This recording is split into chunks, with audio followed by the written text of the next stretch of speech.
দাগের এ আর বি হয়ে গেছিলো, সির দাগে বলছে সির দাগে হয়ে গেছে, ডির দাগে হচ্ছে 25, 35 আর 45। তাহলে ডির দাগেরটা হচ্ছে 3টে সংখ্যা আছে। প্রথমে কী করতে হবে, প্রথম দুটো সংখ্যা ভাগ করে করতে হবে 25 আর 35। তাহলে 25 একে 25, এটা বিয়োগ করলে হচ্ছে 10।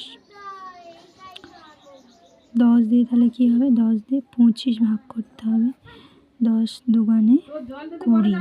তাহলে এখানে বিয়োগ করলে 5 হবে।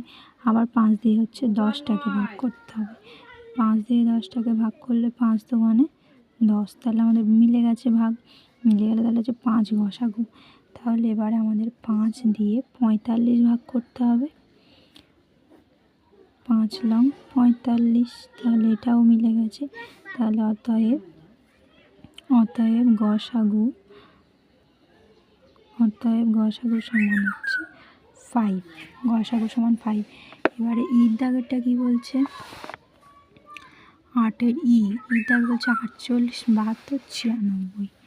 তাহলে ইর দাগে প্রথমে ভাগ করতে হবে 48 দিয়ে 72। 48 দিয়ে 72 ভাগ যদি করি তাহলে কত হবে, 48 একে 48।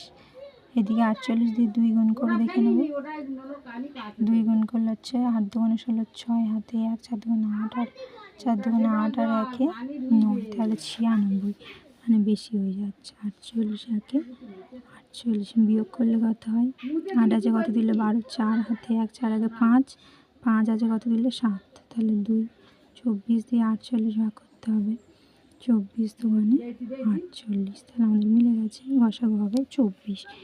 এবারে হচ্ছে 24 দিয়ে ভাগ করতে হবে 72, 3 দিয়ে করলে 72। তাহলে এটাও মিলে গেল। অতএব গসাগু সমান কত হবে, অতএব গসাগু সমান হবে 24।